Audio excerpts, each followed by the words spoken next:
Hello, and welcome to the South Coast Artists Index, where artists, performers, and writers, as well as curators, directors, and supporters, anyone with ties to the creative community, drops by to introduce themselves to you. We'll talk about their beginnings, their vision, their passion, and so much more. The South Coast Artists Index podcast is brought to you in part by Heavenly Spirits, who invites you to celebrate the art of life and creative communities everywhere. Hi, this is Ron Fortier with another episode of the In Focus podcast brought to you by the Artist Index.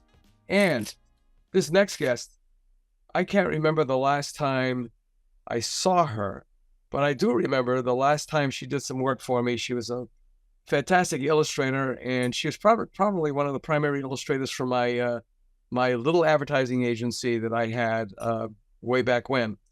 And she worked on the J. Crew account, believe it or not. I think I still have some of her illustrations. So with that in mind, since you already know it's a she, I'm going to let her introduce herself and spell her name, please. Okay. Hi, Ron. Yeah, I was actually wondering where that connection was, and thanks for reminding me.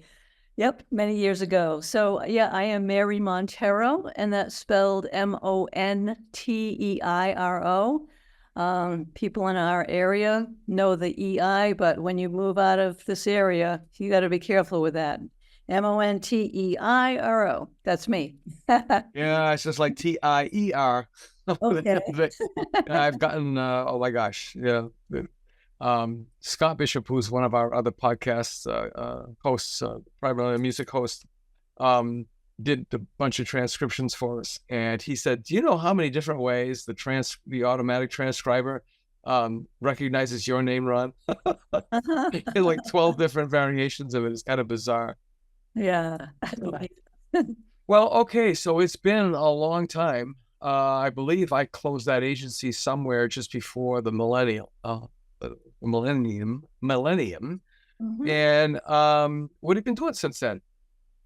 Well, yeah, illustration was where I started. Fortunately, now I am recommitted to being an oil painter again and doing that full time at 72, starting over, and I'm very excited. Illustration was a way to make money, had a lot of fun with it, but it wasn't really authentic art. And now that, you're getting older and priorities have shifted, you not have as many responsibilities, I'm able to focus full time on my fine art, and very excited to just have that unfold for me. We think we both went to the old UMass, which was S.M.U. I only lasted there a year and a half because I wasn't really getting what I needed. I started from really nothing. I wasn't exposed to art as a child.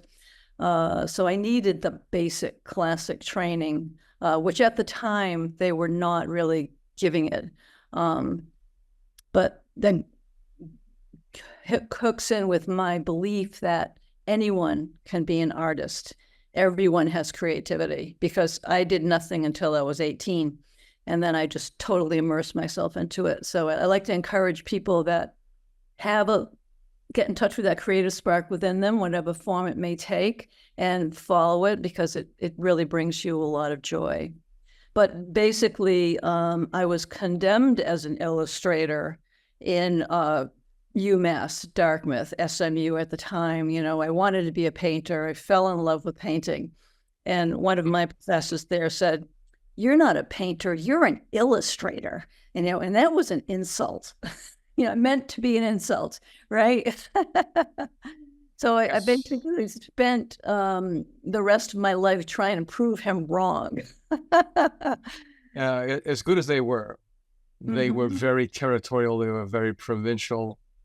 And I remember when my mother was getting really antsy about, what are you going to do? How are you going to make a living? So on and so forth. So I signed up for the art education program, and her coming said, "You're going to regret this." I'm like, "How do you mean that?" He said, "You're not going to like it." And he said, "Painters are painters." And, that's it. So I went over to art education, And I think I lasted a semester. I said, oh my God, this is horrible. And it was really, really crazy. I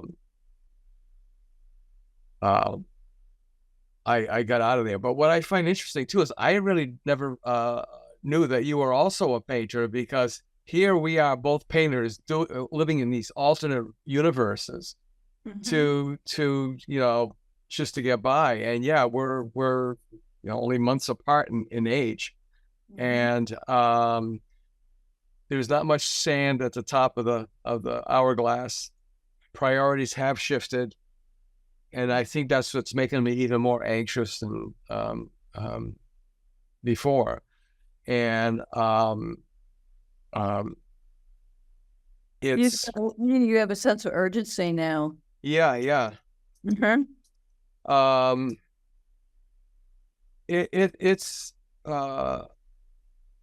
It's gone crazy. It's absolutely gone crazy. With this at this time in our life. I mean, my brother, who is 12 years younger than me, he retired a couple of years ago. I went to go visit him about a month ago up in Maine, and he told me, I'm more busy now, retired, than I ever was when I was working for Fish and Wildlife, which was what he retired into from 22 years in the Coast Guard and 4 years in submarine service. Let me tell you, this guy is a maniac. We always kind of tease that the 40-year drug of choices work for a lot of reasons. But he said it's just insane. Now that I'm trying to wind down, it's not letting me. And he was a carpenter by trade, a contractor by trade. And I remember when he joined the Navy, he called me up from somewhere and said, I can't believe I joined the U.S. Navy during the biggest building boom of the century. He only felt better about it when that boom went bust, like really, really fast. And obviously it's been up and down. Yeah. But yeah, these alternate lifestyles. It's good to be busy, but I think if you can connect your passion with your busyness, then you really have something wonderful. Yeah, busy is one thing. Productive is a totally different thing.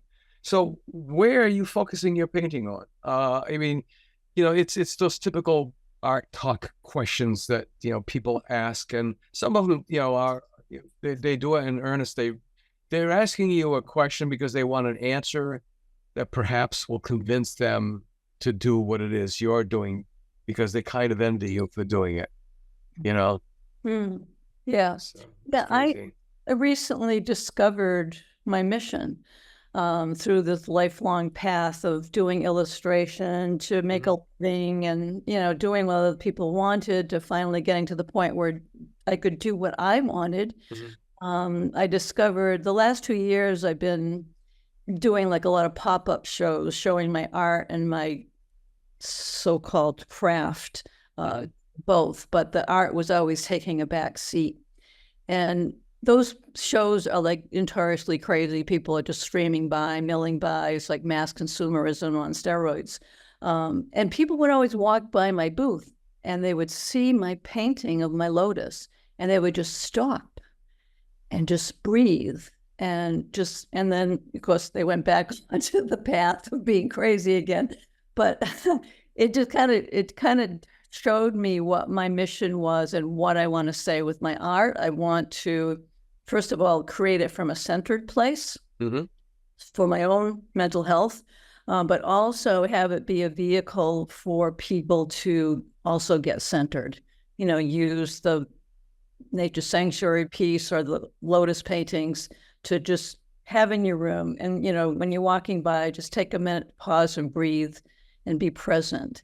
So that's where I'm going right now with my work.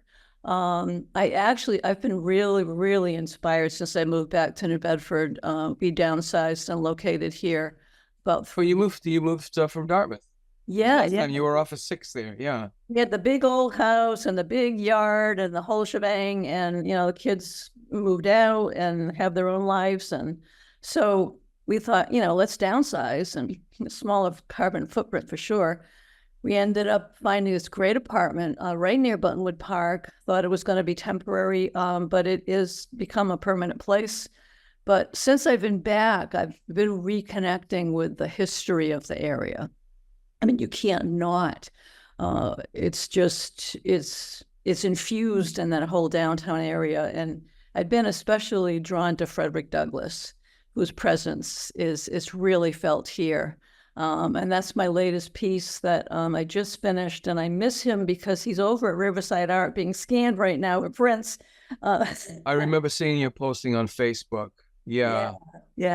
There's a whole, when people ask me where I'm from, especially people of color, because, half of my family is that. And it's like, what's this New Bedford, and so on and so forth. And I say, well, New Bedford was known for a lot of things. It was the whaling capital of the world, which these days with environmentalism, it's sort of creepy. It's just like being Portuguese and having to deal with the fact that slavery was pretty much launched by the Portuguese in 1444. And then we had the textile industry, which was great, but from my Canadian point of view, my Canadian side, and then afterwards my Portuguese immigrant side, those were brutal places to be working in.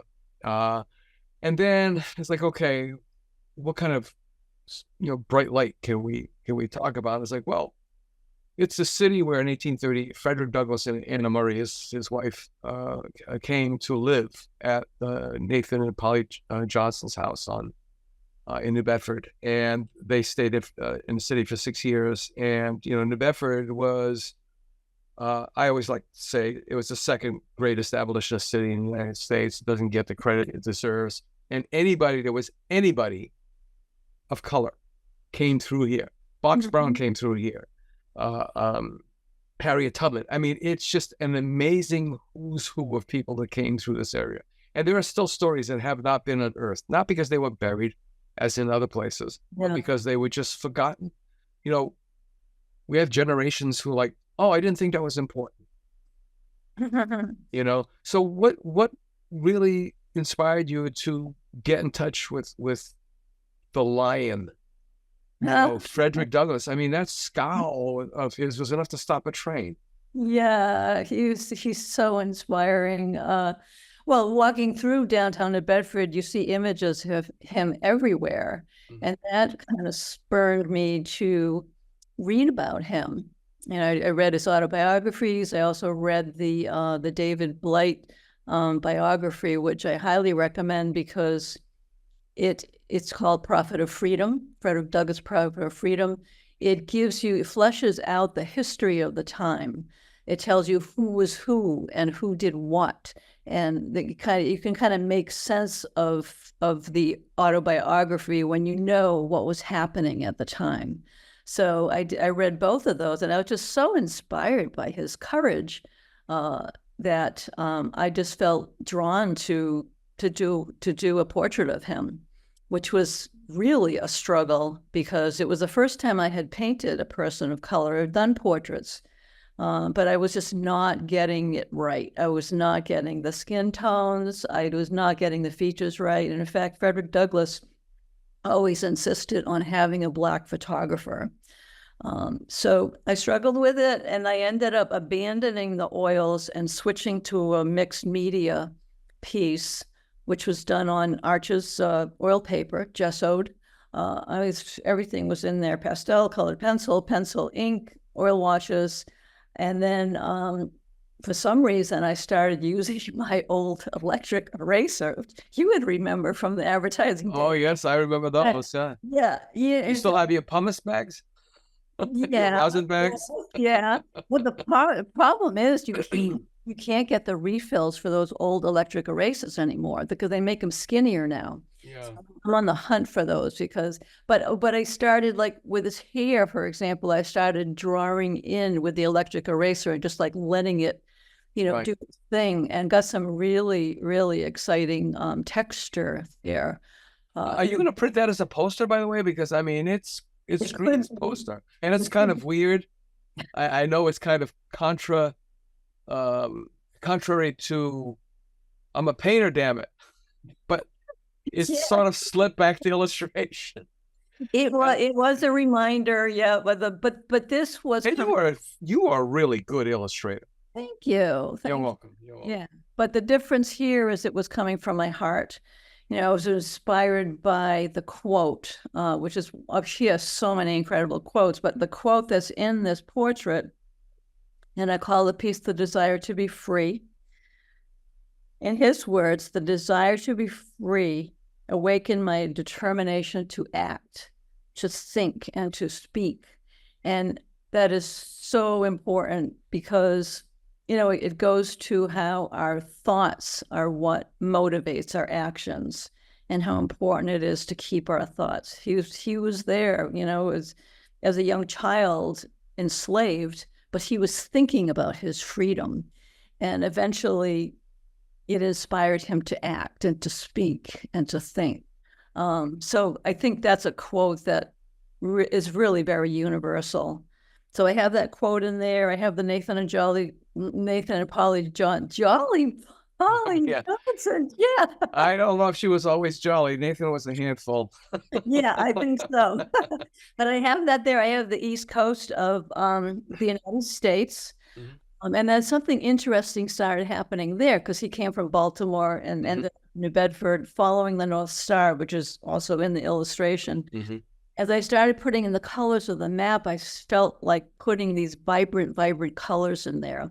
And it reminded me of the African textiles, which are very vibrant colors. And it just, to me, it shows that how African culture and all their blood, sweat, and tears created this nation and built this nation.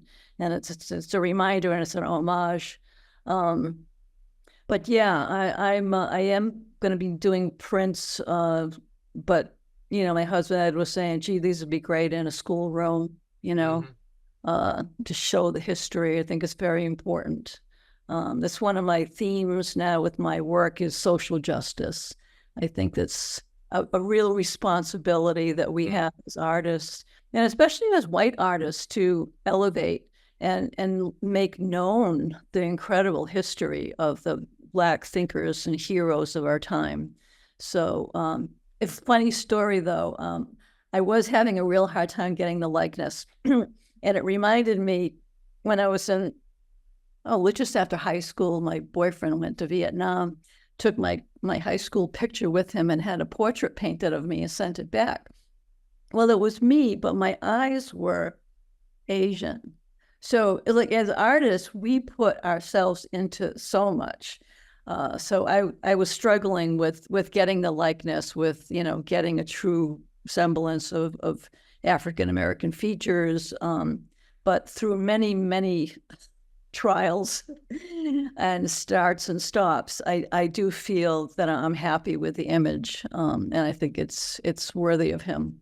Oh yeah. I mean, when I was scrolling and I saw that, I was like, whoa, wait a minute. Yeah. It caught my eye. Have you read this book? Not that one, no. Douglas and Melville. Oh. Anchored Together in Neighborly Style. It's published by Spinner. And the conjecture has been for the longest time that obviously they were contemporaries. But this gentleman picks up on the fact that many of Douglas's speeches have excerpts from Melville's writings. And a lot of Melville's writing has excerpts from the Douglas's speeches. Cool. They just haven't been able. Whoever's going to find proof of that is going to be like king of the world, or queen of the world, or whatever. Is going to be on the top of the world.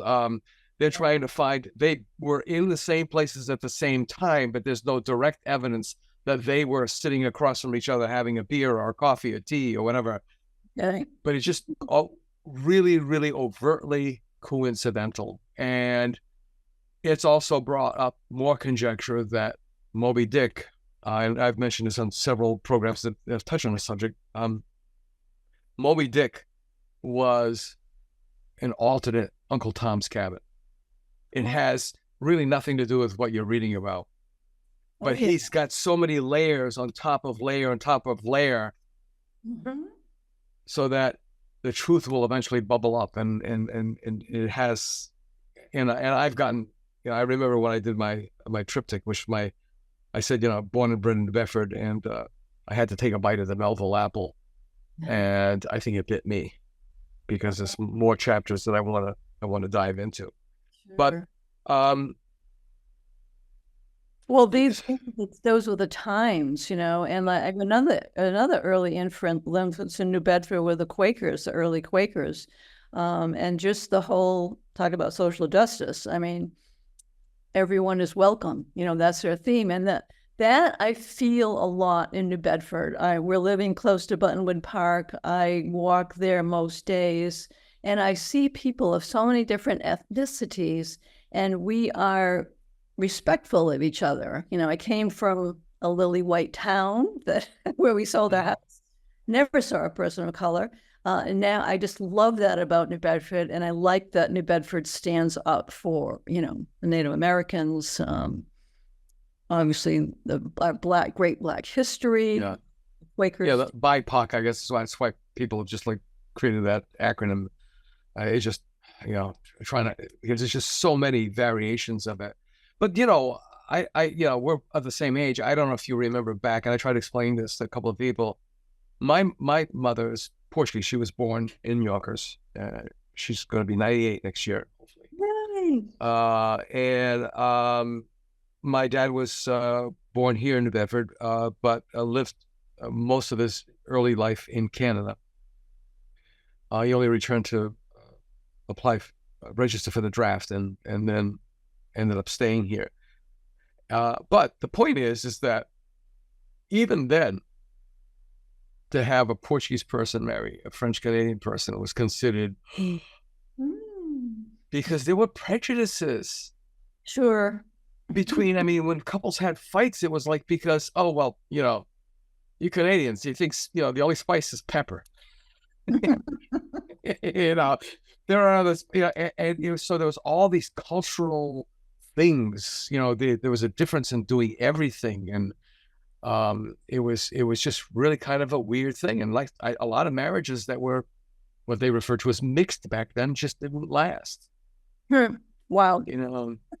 Well, that's a very relatively mild form of prejudice, considering what's going on in this country today. Right.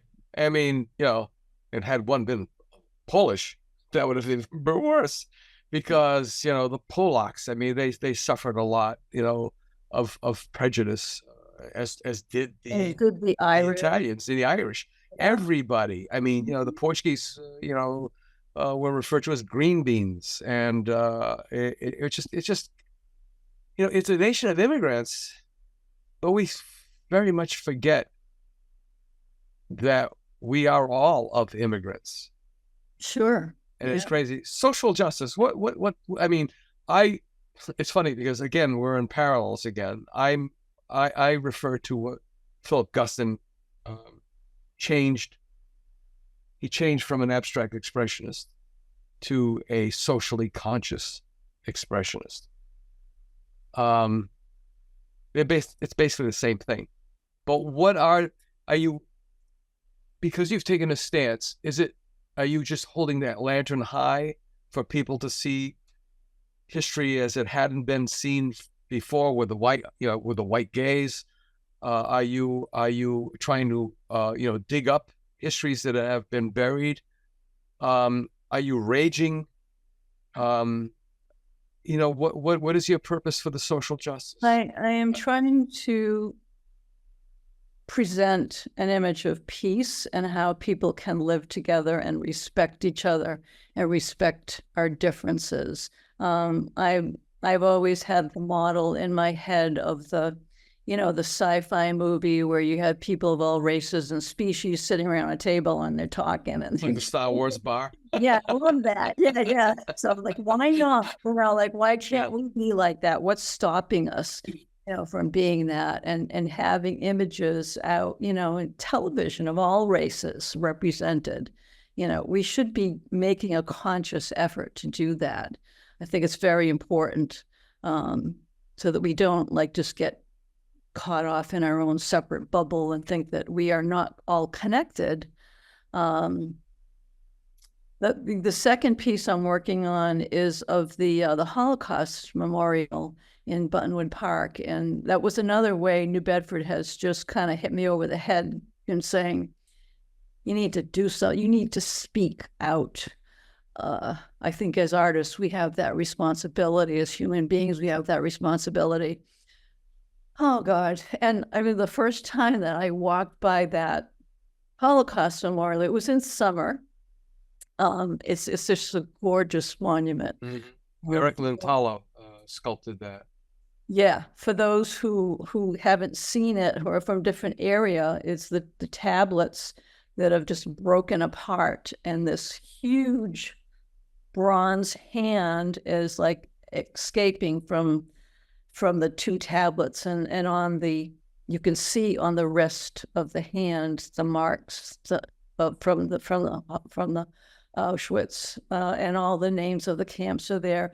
But what struck me about it, and I don't know if the original artist intended this, but behind it, this stark, scary, hopeful image are the beautiful, mature trees of Buttonwood Park. And they're just alive. They're like such a symbol of life and beauty.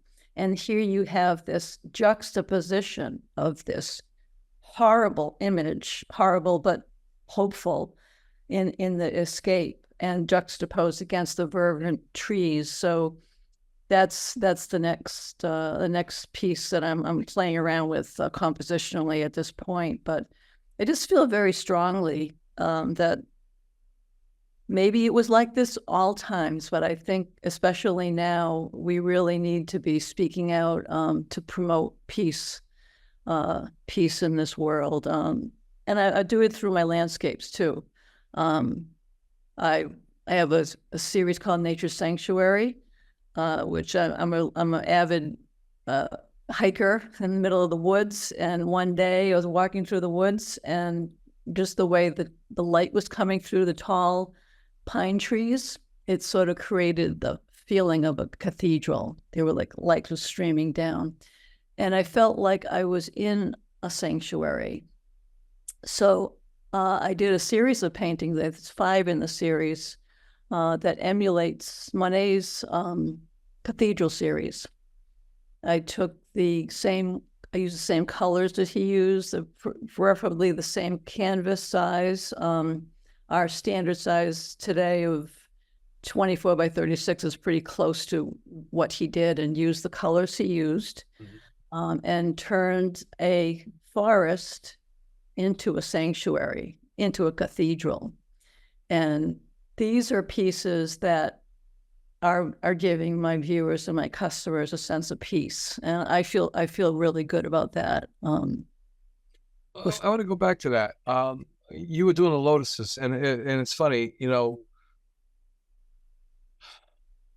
back at S.M.U, we were told the great secrets of artists, so to speak. We were told that we had to have a bread and butter. There's always these parallels. You and I worked in advertising because it was a fallback. And the same thing goes for our own work. We have our personal work, and then we have the work that it pays the bills. And our personal work may not be, quote unquote, commercially successful. But the bread and butter work is. And there are so many artists who have been successful doing that bread and butter, and yet they are hateful of it. They do it begrudgingly. So we're always walking this really weird tightrope.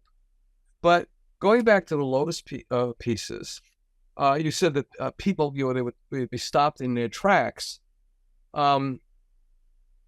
That's, I assume, what you would want the viewer, collector, buyer, to find in your real art, not the bread and butter art. But if your real art and your bread and butter art can be the same art, I guess that's really success, right? Yeah. Does that make sense to you? The more I try to look into this stuff, the crazier it gets for me. It's, yeah. Well, I think we're always, we want to be authentic, right? I mean, that's the difference between being a commercial illustrator and creating authentic art. And there's something very magical about that. And I know you've felt it. I felt it the first time I was doing a portrait of a friend who was an actress, and it was just very, very realistic. The head, she wanted to be portrayed as she played Dulcinea, and she wanted to be portrayed with the rose in her hair and the scarf and all that. So what I did was I made the face very, very super realistic, and then it all kind of faded down into movements and lines for the body. But I put one mark on that abstract part that just felt very different than anything else I had ever done.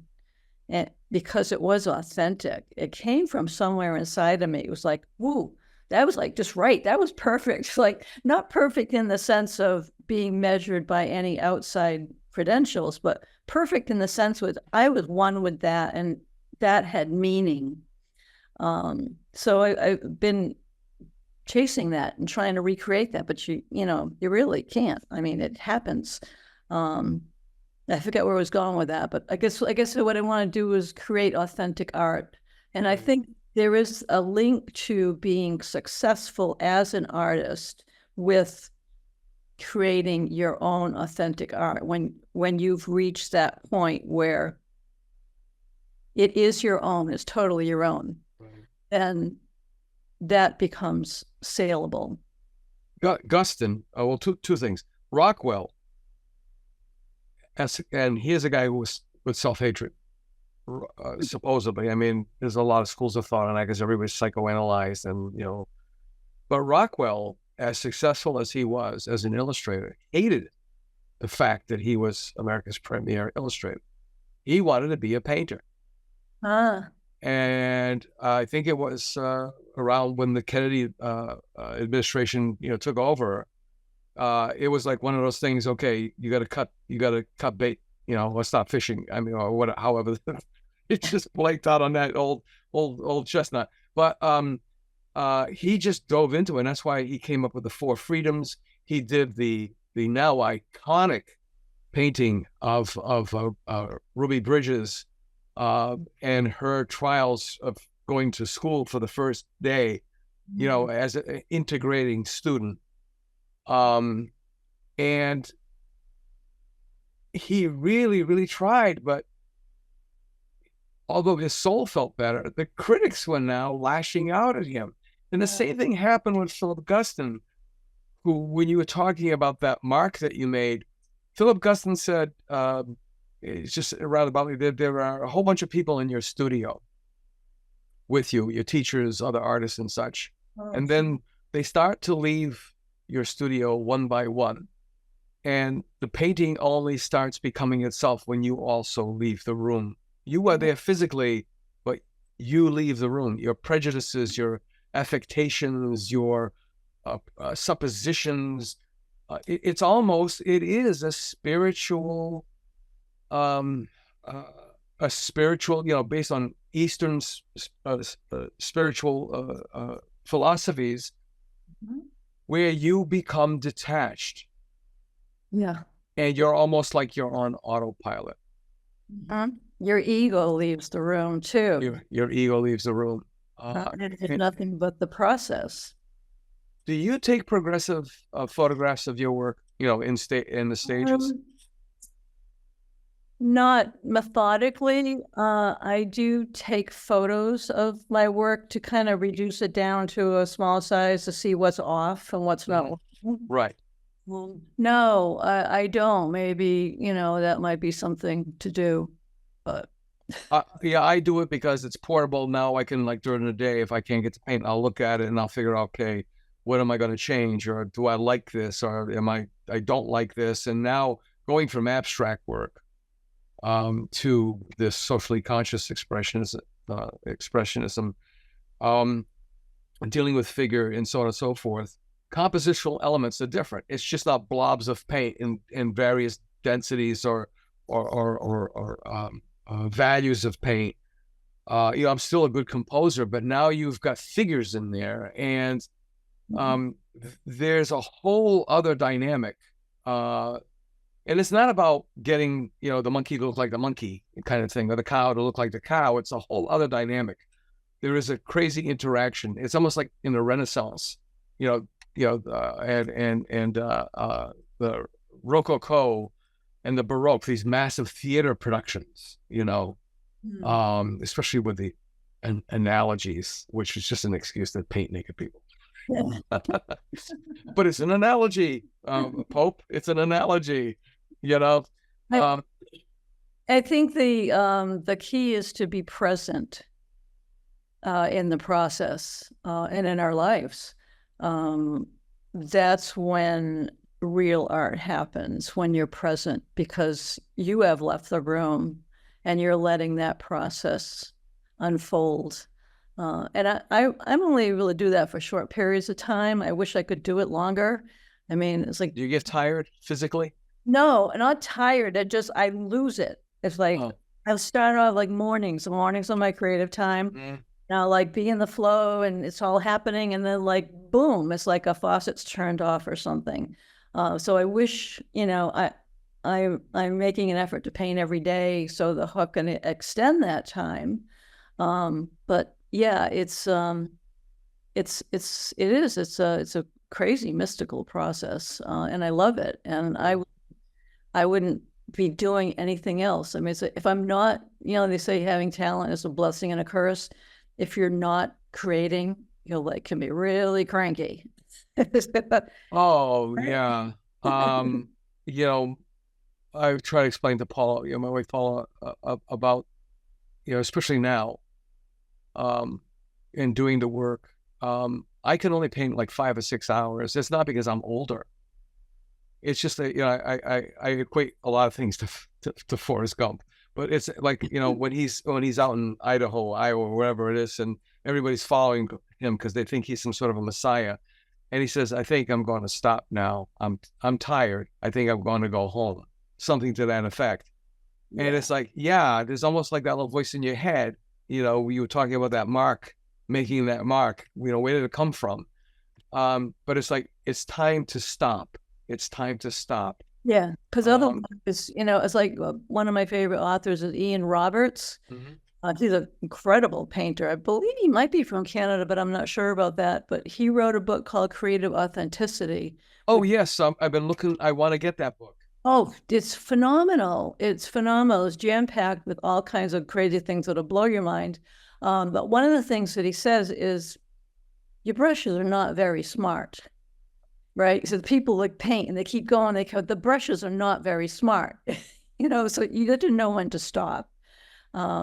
And he talks a lot about authentic art and about beauty in a very, very spiritual way in that book. You would love that book.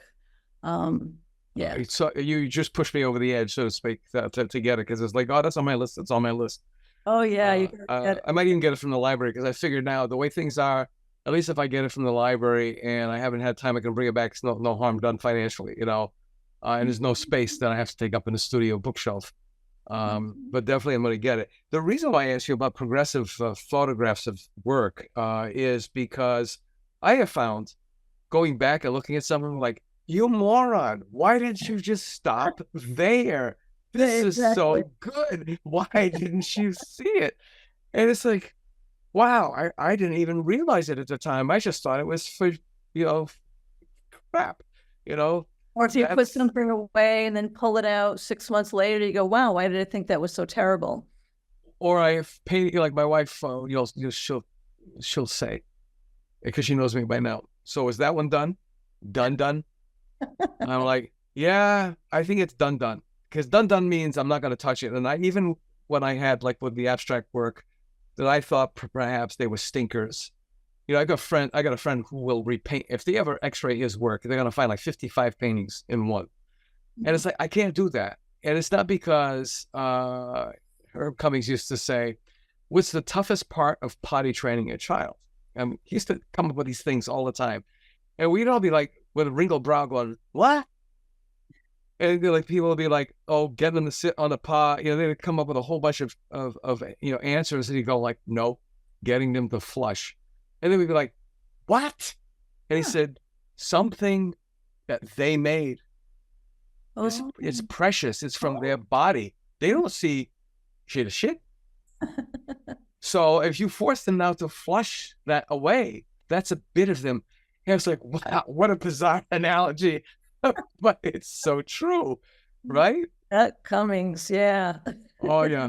One man's broccoli is another man's asparagus. That was another one of his sayings. Have you ever?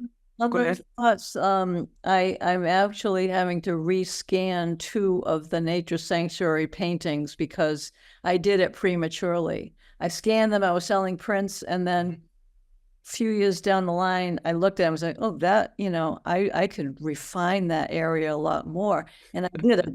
I worked into 2 of them, and now I've got to go back to Riverside, have them rescan, but they are so much better now, I will say. Well, then you can, even with your limited edition, you can say, well, they're not the same. So you can put out a whole nother edition, Yep. Have you ever, or have you so far, how long has it been since you've gone back to pure painting? Oh, that's what I'm doing now. Yeah, how long has it been now since you left the illustration behind?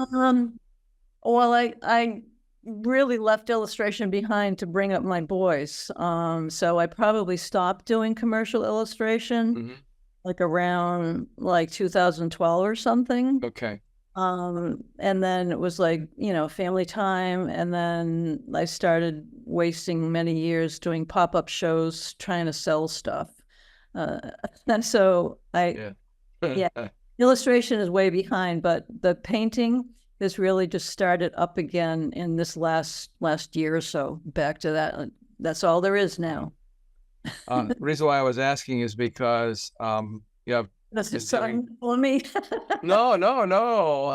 I've been dealing with stories from my wife's side, and stories from Black history, and I hate that delineation of it's all history, but we're in a nation or a culture of labels and subcategories and all kinds of other crazy stuff. But I did one of my father. It's weird because I know exactly the spot he was standing in, even though he was like 17, 18 when they took that photograph of him in Canada.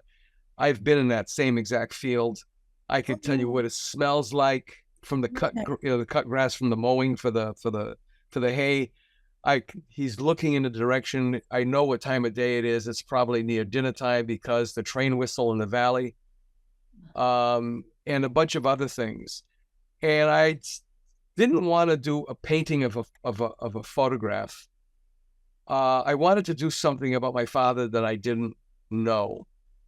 And let me tell you, all of a sudden I realized there was so many questions I never asked my father because I thought I had the answers to, not, like Mr. Smart Aleck. I thought I had the answers to everything I needed to know.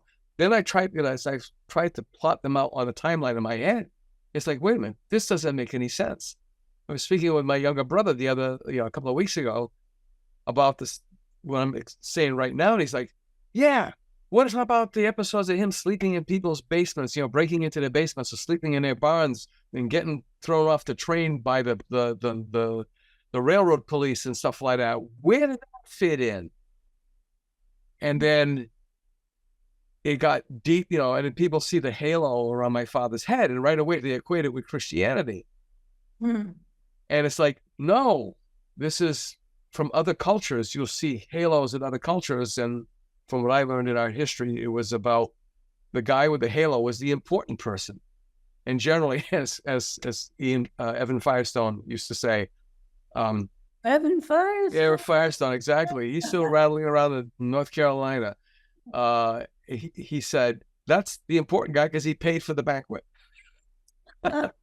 So, that was one of the reasons why I did that. And, but the reason why I'm asking that question is, and you haven't done it so far, it's like a weird thing with this new mindset to do someone that you know and end up doing this. It's almost like psychological analysis in paint. Sure. Based on memory. Sure. Because everything we do and see, we see through our own lens. Mm-hmm. Right? Yeah. New projects coming up. What are you looking at? I told you about the Holocaust Memorial. I am doing a series of lotus paintings. Because my first one was selling really well, and I liked the result that it was getting. People were buying them for friends who maybe had gone through a tough time, or buying them for themselves to have put in their meditation room. The lotus is a great subject because it's a universally recognized symbol. As soon as you see the lotus, there's all these automatic connections that are already there. So, half of your work is done. But yeah, it's just, when you read about the story of the lotus and why it's, the roots are in the mud. Mm-hmm. It grows from a really dark, ugly place and rises up through the water to just open to the light, totally unscathed. There's no mud on the lotus. It's beautiful, pure, pristine, and it closes every night and does the same thing over and over again. So it's a similar resilience of rebirth, renewal, of not letting the mud of your life guck up yourself, right? So I'm doing a series of those so that they can be used, maybe like 2 or 3 on a wall, like they're 8x8 prints. Mm-hmm. And the second one that I did, I got that magical, whoa, this is right. Mm-hmm. And it's not totally realistic because I can be totally realistic. But at this, it's like, what's the point? Lotus is a lotus. I mean, you can deconstruct the lotus, right? Almost to its basic elements, and people are going to say that's a lotus, right? Sure. Yeah. But there's a freshness about it, which, as you know, if you're trained in realism, it's very hard to break away from that. So I'm kind of breaking away from that with doing the lotus very loosely, and then also all the water and the lily pads around it are very, very loose. So it's a progression for me, my art, becoming less realistic, more authentic, and that's the path. Are you going to try to bring in the social justice into the lotus concepts, into the lotus motif? I thought about that. That'd be wonderful. Yeah, I was just thinking it was like, it's such a natural. And see, and that's another thing too. It's like, my wife is a designer. And we even felt this in school, that designers and painters were 2 different birds completely. Uh-huh. Designers are cool. Yeah, I mean that in an emotional sense. Whereas painters are emotionally driven it seems like all the time. Mm-hmm. And she was also an instructor, and this idea of critique, she just doesn't get the need for critique. And at UMass, or S.M.U. back then, we still get together occasionally, my BFA of 75, because I try to think of, I think an analogy. So I got a whole trainload of them going by, but it's like a revival meeting. And for me, I don't go to a critique expecting praise. It sounds masochistic, but I go to a critique expecting an ass kicking, because it's like, snap out of it, like the Three Stooges, snap out of it, because again, we get so lost in our head. It's absolutely bizarre. And it's hard to, we do get lost in our heads. Do you find that? Oh, sure. Absolutely. Yeah. I mean, this has been great talking to you. And painters are like people, it doesn't matter where you live or where you went to school. But painters are like friends that you grew up in your own neighborhood. This connection right away. Connection, yeah. Well, one of my favorite TV shows, which we're rewatching again, is 6 Feet Under. Uh-huh. It is the most incredible insights of human nature. And there's an art class, and the daughter, Claire, is in art school, and she has this crazy, bizarre, artistic type teacher. And he's asking all the students in the class, why do you make art? Why do you make art? Why do you make art? And it's like all these pat answers. Oh, because I want to make a living, blah, blah, blah, whatever. And this one guy who's very dark, he says, because I have to. And it's really striking. I mean, he goes on and says, if I don't make art, I don't want to live.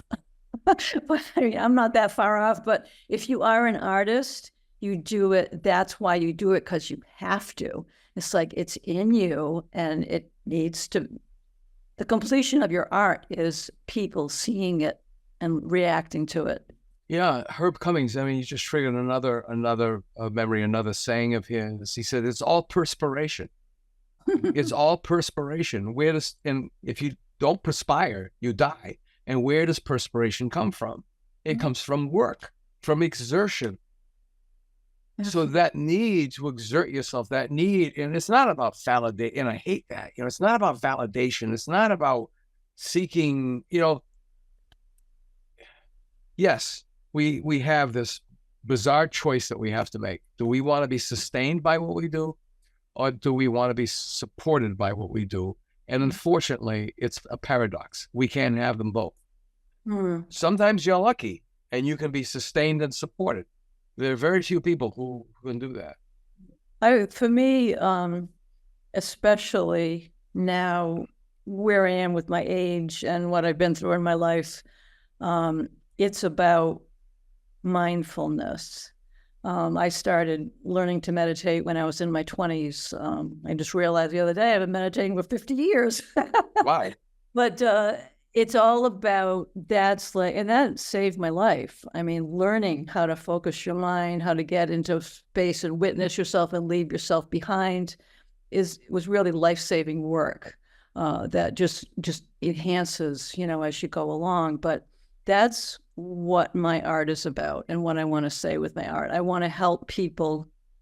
I want to be in that space first, of a mindful space, and create from there.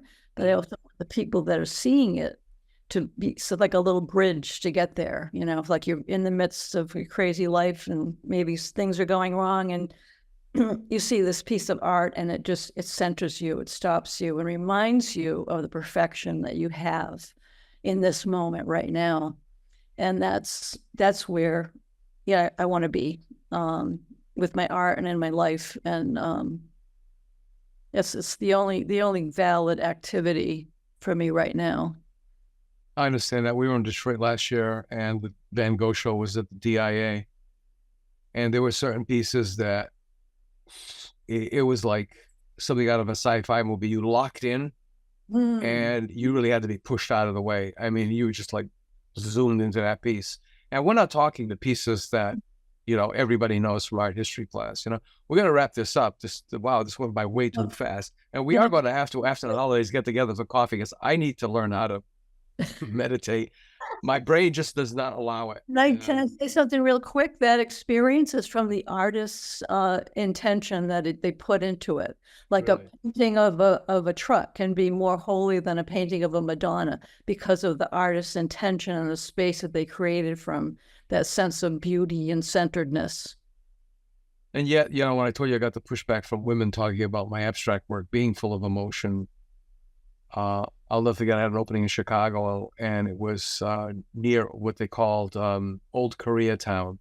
And there were a lot of Asian people in attendance, many of them professional college students and such. But there was this group of Korean young women who, when I was doing the artist talk, and I said, I paint cold-bloodedly, blah, blah, and that's unusual for that culture. They screamed out, "No!" And they went on to explain to me, which was it was wonderful and creepy. They they were in the studio with me. I don't know how the heck they did it. They were explaining the circumstances that I was doing this work under. And it was like, wow, if I only knew how to control that. But anyway.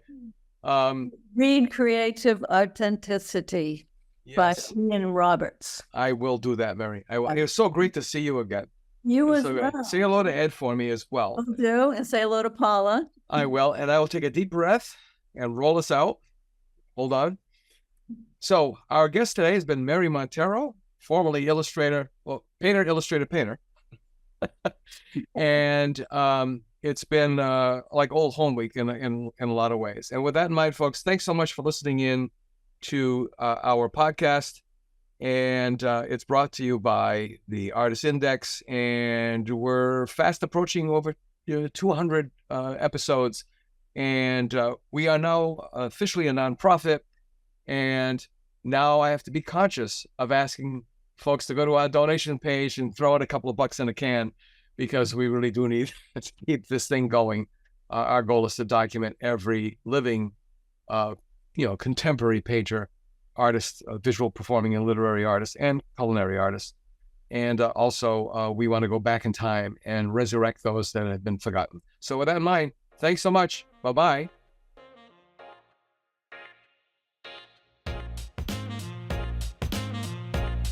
We'll see you next week for another episode of the South Coast Artist Index podcast. To learn more about the South Coast Artist Index, visit theartistindex.com. Find us on Facebook, Instagram, and YouTube.